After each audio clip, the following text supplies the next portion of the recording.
Segmen Ngampus, ngobrol bersama anak kampus BEM FKIP Unisula. Halo Sobat FKIP, kembali lagi di podcast Ngampus, ngobrol sama anak kampus. Tentunya bersama saya Ramadan Dwi Ardiansyah, Menteri Pendidikan dan Kebudayaan BEM FKIP Unisula.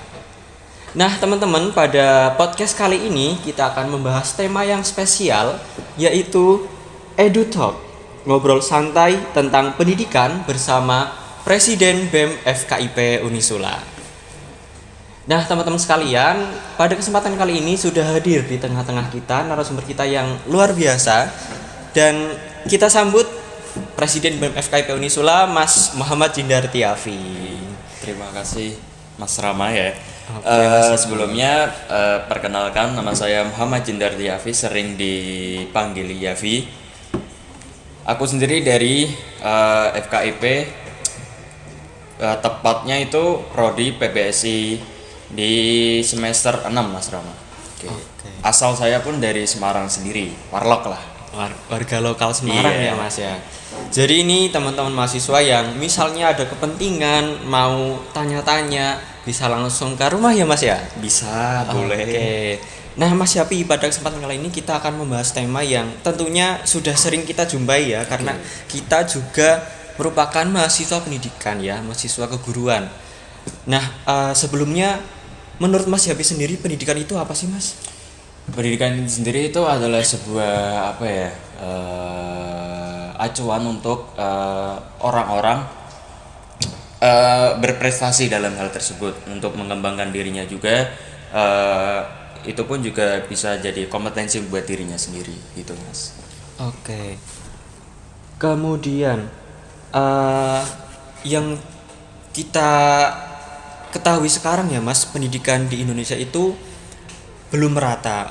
Mungkin kalau kita lihat di kota-kota besar itu perkembangan pendidikan sudah sangat pesat, bahkan sudah terintegrasi dengan pendidikan yang digital ya, dengan media digital. Sedangkan di daerah pedalaman masih ada yang belum tersentuh dengan digital, bahkan ada yang mungkin menolak adanya perkembangan teknologi. Nah, kalau pendapat Mas Yapi sendiri gimana Mas terkait pendidikan di Indonesia yang belum merata? Tentang pendidikan di Indonesia yang belum merata itu gimana ya, masih belum, menurut saya tuh kurang baik sih Mas kalau tidak merata gitu, karena di pendidikan di Indonesia sendiri itu masih dibilang jauh dari negara-negara lain, apalagi di negara tetangga sendiri itu notabene masih jauh. Karena kalau tidak pendidikan yang tidak merata itu bisa menimbulkan konflik juga antara yang ini sama yang ini, dan bisa juga pun itu termasuk finansialnya juga sih Mas, kayak gitu. Oke Mas Yapi. Kemudian di era sekarang itu kan mungkin salah satu penyebab dari pendidikan yang tidak merata tadi ada finansial, kemudian kualitas guru juga nggak sih Mas? Iya benar juga Mas, untuk kualitas gurunya pun juga bisa itu sih Mas, bisa jadi poin pentingnya di situ sih Mas. Itu karena kalau pendidikan yang kurang merata, apalagi yang guru yang kurang berkualitas juga pun itu bisa mempengaruhi juga tentang pendidikan ini Mas. Ya kita tahu sendiri banyak kasus-kasus yang terjadi di Indonesia, kurangnya guru itu kayak bahasa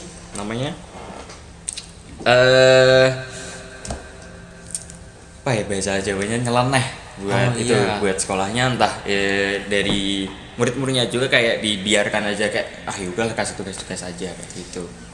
Mungkin Jadi kurang diarahkan juga sih Mas. Lebih ini ya Mas, kadang ada guru yang harusnya memberikan pembelajaran yang bervariasi, tapi mungkin ada juga yang masih terpatok dengan satu metode, misalnya metodenya ceramah terus nggak diselingi dengan media pembelajaran atau pembelajaran yang bermakna, yang menyenangkan gitu ya Mas ya. Iya benar sekali. Nah terus Mas, kita juga masih menjumpai ya banyaknya kasus putus sekolah atau bahkan yang orang tuanya itu nggak menyekolahkan anaknya kayak gitu. Artinya memang angka putus sekolah di Indonesia ini masih cukup tinggi ya. Itu menurut Mas Yapi seperti apa? Kalau menurut saya sendiri itu angka tinggi putus sekolah di Indonesia itu gimana ya Mas?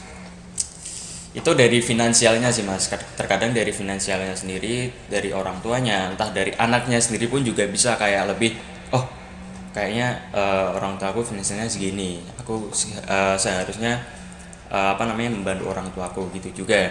Dan itu pun juga bisa karena emang perilaku entah dari orang tua sendiri yang mendidiknya kurang baik, jadinya memutuskan untuk memutus pendidikannya, lebih kayak mending kerja daripada kayak berpendidikan nanti gini gitu Mas.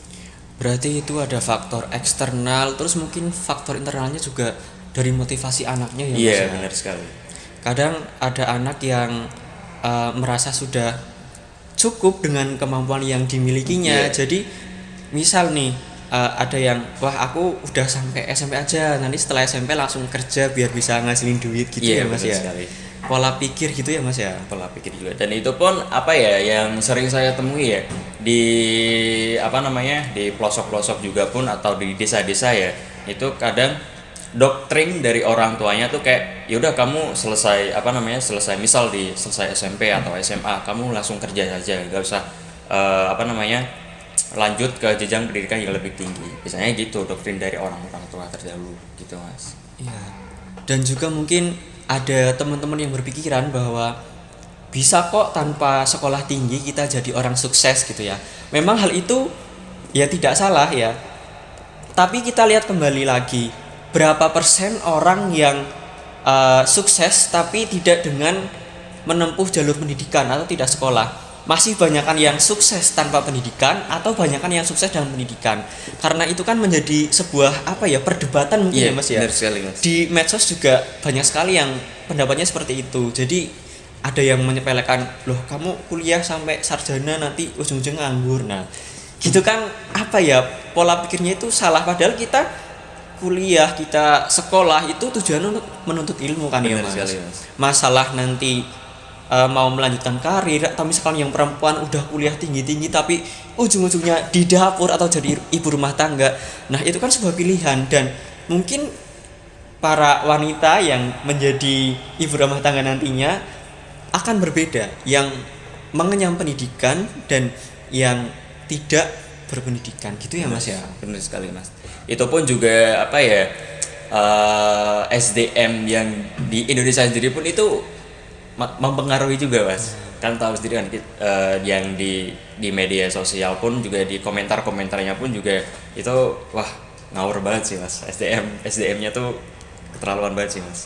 Nah, itu kita juga harus bisa bijak ya Mas dalam bermedia sosial ya. Harus paham dengan kode etiknya. Kita itu sekarang sebagai warga negara digital ya Mas ya. Bener. Selain kita berbaur dengan masyarakat di dunia nyata, tapi kita juga sekarang sudah punya platform yang kekuatannya juga cukup besar ya Mas ya. Iya, media digital itu tadi.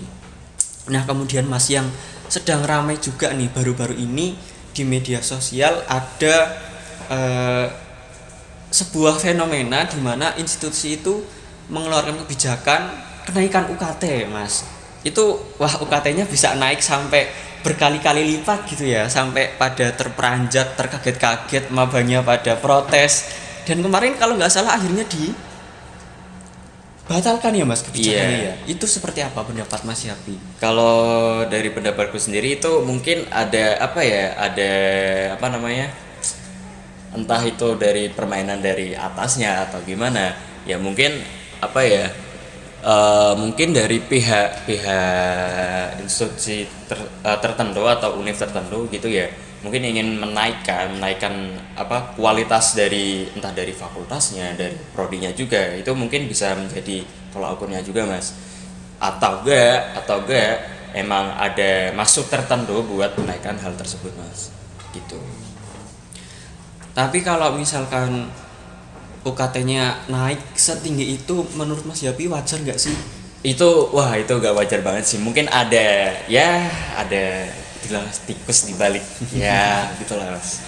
Ya, itu memberatkan ya Mas. Iya, Ya. benar sekali. Kita yang tadinya niatnya mau menuntut ilmu dengan ya mungkin nggak semua mahasiswa punya privilege Iya, dari segi finansial ya Mas. Ada yang mereka berkecukupan, ada juga yang untuk membayar UKT harus berjuang, bekerja dulu, mengumpulkan uang dulu. Tapi ketika ada berita tersebut kan kayak mematahkan semangat gitu loh Mas. Langsung, wah, yang maba pun juga mikir-mikir mau lanjut atau enggak karena ya mungkin UKT-nya tidak sesuai dengan penghasilan orang tua mereka gitu kan Mas. Nah, kalau di fakultas kita sendiri itu seperti apa sih Mas? Kita kan juga salah satu institusi pendidikan ya. Apakah terjadi hal seperti ini atau bagaimana Mas? Kalau terjadi kenaikan UKT secara signifikan itu enggak Mas. Kita di FKIP sendiri itu setiap tahunnya, setiap angkatan yang baru itu naiknya dikit-dikit Mas. Karena kenapa menaikkan dikit-dikit? Karena kita di FKIP sendiri itu sudah terakreditasi unggul Mas. Jadi gitu, karena ada harga ada kualitasnya gitu loh Mas. Betul banget. Dan di FKIP sendiri pun juga banyak prestasi, terus juga fasilitas yang memadai juga, itu termasuk ya itu kenapa dinaikkan sedikit-sedikit Mas, begitu Mas. Ya, jadi kenaikannya itu bukan yang sampai melejit meroket Iya, gitu ya benar Mas, nggak sekali. gitu ya. Tapi kita juga ada pertimbangan tadi. Benar. Kita fakultasnya sudah unggul ya, ada 3 program studi yang sudah unggul. Iya, Mas. Ada pendidikan matematika, kemudian pendidikan bahasa dan sastra Indonesia, dan juga ada pendidikan guru sekolah dasar atau PGSD. Itu semua sudah terakreditasi unggul ya Mas. Iya, ya? benar sekali Mas. Terus kita juga sekarang ada program baru nggak sih Mas? Oh, ada. Nah, ada program studi S2 Magister Pendidikan Dasar dan juga pendidikan profesi guru. Maka dari itu ya kuliah di FKIP meskipun biayanya nambah dikit tapi manfaatnya nambah banyak. Gitu ya Mas Yapi. Iya, benar. Itu tentang FKIP, tentang fakultas kita. Nah, kemudian Mas Yapi melanjutkan tentang FKIP, kita kan sebagai mahasiswa keguruan ya Mas. Pastinya nanti setelah lulus ada berbagai pilihan seperti melanjutkan pendidikan yang lebih tinggi, kemudian bekerja, baik bekerja di bidang kita maupun di luar bidang kita ya. Yang bercita-cita melanjutkan ke pendidikan selanjutnya S2 bisa banget tadi daftar ke FKIP lagi ya Mas ya, S2 pendidikan dasar. Terus kalau yang mau bekerja misalkan mau coba-coba jadi wirausahawan juga bisa, kemudian jadi pegawai BUMN mungkin juga bisa ya. Bisa, terus benar. ada juga yang paling banyak di guru ini sekarang adalah PPG ya. Oh, iya. Pendidikan profesi guru. Jadi setelah nanti lulus kita kuliah lagi 2 tahun ya Mas ya. Iya. 2 tahun buat mencari profesi. Nah, fenomena yang terjadi saat ini Mas, kadang itu nggak kadang ya, malah sudah terjadi ketidaklinearitasan. Jadi misalkan program studi PGSD jurusan PPG-nya, tapi yang di luar PGSD itu bisa mendaftar. Jadi kayak gimana ya, yang asli jurusannya itu merasa wah kok mereka bisa join padahal mereka bukan dari program studi asal. Misalkan dari pendidikan biologi kok bisa ke PGSD, terus kan matematika bisa ke PGSD. Itu seperti apa sih Mas kalau pandangan dari Mas Yapi? Kalau dari pandanganku ya mungkin misal dari entah dari fakultas lain atau prodi lain ya, yang notabene itu enggak dari fakultas kita sendiri.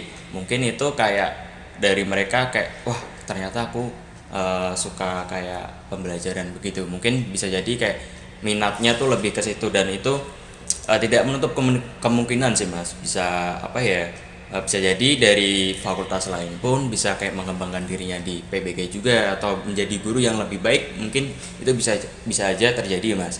Dan kenapa hal itu tersebut ya mungkin pemerintah juga atau fakultas kita juga pengen menciptakan kayak mewujudkan atau memunculkan profesi guru yang lebih menarik juga sih Mas. Nah, oke, Mas Yapi. Ini melanjutkan tentang FKIP ya, Mas. Kita sebagai mahasiswa FKIP kan ke depan pasti udah ada tujuan ya, mau kuliah lagi atau mau langsung bekerja atau mau lanjut S2 atau lanjut PPG gitu ya. Nah, berbicara mengenai PPG, sekarang itu ada fenomena di mana ketika kita mendaftar PPG, misalnya nih, aku dari jurusan PGSD, tapi jurusan non PGSD itu juga bisa masuk gitu loh, bisa daftar PPG, PGSD juga. Misal dari pendidikan biologi, dari pendidikan PKN misalkan, itu bisa masuk ke PPG yang jurusannya itu PGSD. Itu kan kayak apa ya, kita jadi merasa sayangnya bertambah tentunya ya Mas ya, dan itu tuh bukan dari program studi kita. Jadi mungkin ada yang merasa, wah kok bisa gini, kenapa nggak semuanya itu PGSD aja, tapi ini malah ada dari jurusan lain. Nah itu menurut Mas Yapi seperti apa? Kalau menurut saya sendiri itu mungkin bisa jadi apa ya, buat entah dari fakultas lain atau prodi lain itu menjadi sebuah pandangan baru buat mereka Mas. Mungkin bisa jadi minat mereka kayak lebih ke jadi guru. Wah kayaknya aku bisa jadi guru nih, bisa aja gitu. Terus mungkin ya itu jadi apa ya, timbul kecemburuan sih Mas dari mungkin dari prodi kita sendiri kan. Nah tapi kalau dilihat lagi emang itu bisa jadi kayak menjadi apa ya, pandangan baru buat pemerintah. Jadi atau juga bisa dari fakultas kita sendiri Mas, mungkin dari fakultas-fakultas lain kayak punya pola pikirnya sendiri tapi diterapkannya di situ. Bisa jadi dari situ kita menciptakan kualitas guru yang lebih bagus lagi gitu Mas, kualitas yang apa ya, bisa menjamin kualitas pendidikan kita bisa naik lebih tinggi lagi Mas, begitu Mas mungkin. Oke, mungkin untuk saat ini kita ikuti saja ya Mas, Iya benar dari sekali. pemerintah, dan kedepannya mungkin bisa jadi bahan evaluasi lagi, Iya Mas. supaya lebih baik. Nah kemudian Mas, tadi kita udah berbicara tentang gurunya, kita Iya. sekarang beralih ke siswanya. Mas Yapi sadar nggak sih kalau sekarang atau mungkin dari dulu ya, siswa yang bisa dikatakan cerdas ya, itu rata-rata berasal dari keluarga yang berkecukupan atau dari keluarga yang kaya. Ya kayak kita sekarang yang lagi trending itu ya, yang kuis-kuis di media, itu juga kan mereka berasal dari orang-orang yang berkecukupan. Apakah privilege sebagai orang berkecukupan itu sangat mempengaruhi kecerdasan siswa atau kecerdasan anak, atau seperti apa Mas? Kalau Mas Yapi sendiri menanggapinya? Itu lebih baik kayak prestasi mereka ya Mas. Mungkin prestasi tidak apa ya, tidak melulu tentang yang kaya dan yang miskin. Bisa jadi yang miskin bisa punya prestasi yang lebih baik ataupun juga yang kaya. Cuman gini Mas, ada perbedaan di balik itu semua. Jadi itu kan yang lagi tren ya Mas, itu namanya COC, Class of Champion gitu Mas. Nah itu di situ terdapat juga kayak dilihat-lihat lagi pun emang dari tampang-tampang mereka, dari kualitas mereka kayak jadi orang yang finansialnya tinggi banget gitu Mas. Nah tapi ada perbedaan dari kedua hal itu. Kenapa yang apa finansialnya berkecukupan atau yang notabene rendah lah Mas. Nah yang finansialnya lebih tinggi itu mereka bisa fokus Mas, lebih fokus, lebih belajarnya dibanding dengan yang finansialnya yang rendah. Karena kalau finansialnya rendah pasti pola pikir anak itu terpecah belah Mas, dari yang masalah tentang ekonominya, belum lagi apa namanya masalah di rumahnya juga, atau enggak kayak pendidikannya juga, ternyata danaku segini-gini aja, apa aku bisa ya. Tapi kalau dikilas balik dari yang finansialnya tinggi itu kayak lebih fokus aja kecukupan. Jadi kayak orang tuanya lebih memfokuskan anaknya buat belajar. Mungkin itu sih Mas yang bisa jadi tolak ukurnya juga Mas. Berarti kita juga harus pandai-pandai bersyukur ya Mas ya. Ketika kita sudah punya privilege dari segi finansial, harus dimanfaatkan sebaik mungkin gitu ya Mas. Benar sekali. Karena tadi yang Mas Yapi katakan, kita bisa jadi lebih fokus karena semua kebutuhan sudah terpenuhi. Tapi buat teman-teman yang terkendala di bidang finansial, itu juga jangan putus semangat. Kita juga punya kesempatan yang sama untuk berprestasi asalkan kita mau berusaha lebih keras. Bener ya Mas ya? Iya, benar sekali. Oke. Kemudian Mas Yapi, tadi tentang prestasi, sekarang mungkin kita menyoroti permasalahan yang ada. Nggak tahu ya Mas, mungkin di zaman sekarang itu banyak siswa yang kehilangan jati dirinya. Jadi yang seharusnya siswa itu hormat kepada guru, tapi di zaman sekarang banyak kasus-kasus yang siswanya itu berani ke guru, ya. Kayak baru-baru kemarin siswa ngelabrak gurunya gara-gara masalah asmara gitu ya Mas ya. Itu kan wah, apa banget gitu. Menurut Mas Yafi gimana? Itu sebuah hal yang lucu sih Mas. Asmara, masih kecil asmara. Ya mungkin itu apa ya, sekarang kan kita di dunia yang internet gitu kayak Mas, ya banyak apa-apa ya di sosial media, apa-apa di sosial media. Ya mungkin dari situ juga kayak mereka yang masih yang mungkin kurang menguasai dalam hal tersebut, menguasai emosinya juga kan, itu mereka masih labil-labilnya banget kan Mas. Ya mungkin dari generasi yang baru ini, generasi apa ya Mas namanya ya? Iya, betul. Nah, itu mungkin dari mereka sering scroll ternyata gini isinya gini. Jadi emosinya dia tuh nggak bisa terkontrol gitu. Mana yang baik dilakukan, mana yang tidak. Jadi menyebabkan hal tersebut itu muncul. Tapi itu belum saatnya dia melakukan hal seperti itu gitu Mas. Yang menyebabkan hal itu bisa terjadi juga Mas. Begitu Mas. Ya, jadi kembali lagi ya tadi pengaruh media sosial. Iya, benar sekali. Pengaruh buruknya dari situ.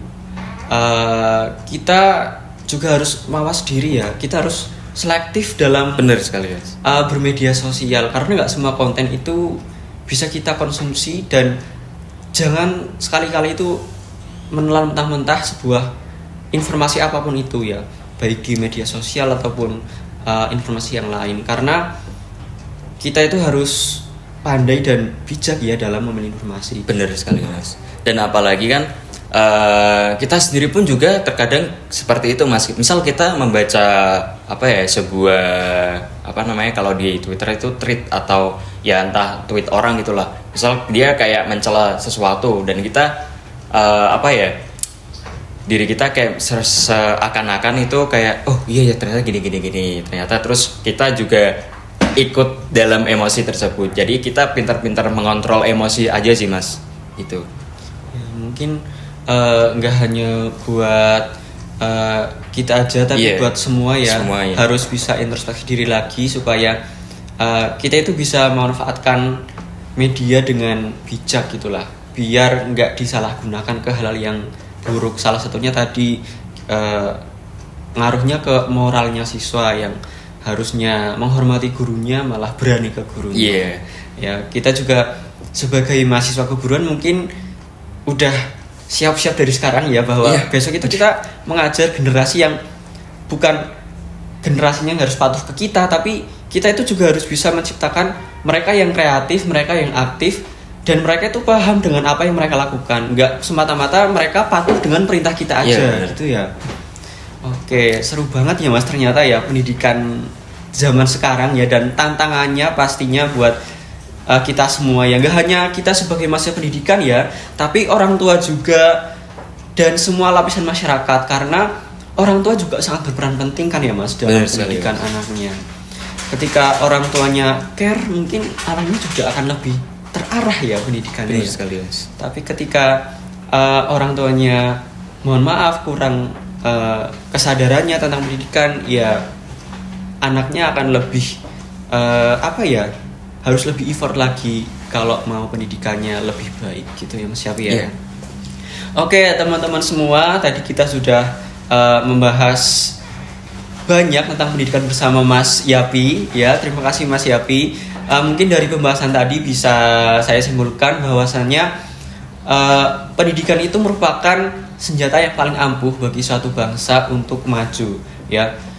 Oleh karena itu kita sebagai anak bangsa, sebagai generasi muda harus turut serta, berperan serta untuk mewujudkan pendidikan yang bermutu dan juga berkualitas supaya semua generasi bisa merasakan pendidikan dan bisa mendapatkan haknya sebagai warga negara ya, sebagai bagian dari bangsa ini untuk mengenyam pendidikan sehingga nantinya bisa menjadi generasi yang cerdas, berkarakter dan juga bisa membangun bangsa ini menjadi lebih baik lagi. Oke, Mas Yapi, terima kasih sekali lagi Mas. Terima kasih sudah kembali, Mas Rahmat. berbincang-bincang dan memberikan insight kepada teman-teman semua. Untuk teman-teman jangan lupa untuk selalu introspeksi diri, memperbaiki diri, dan selalu semangat dalam melakukan aktivitas apapun, ya. Karena kita juga butuh semangat untuk melakukan sebuah perubahan. Dari saya cukup sekian, terima kasih dan mohon maaf apabila banyak kesalahan. Sampai jumpa di podcast Ngampus episode selanjutnya. Di stay tune terus di YouTube BEM FKIP Unisula untuk podcast-podcast selanjutnya. Dari kami cukup sekian dan wassalamualaikum warahmatullahi wabarakatuh.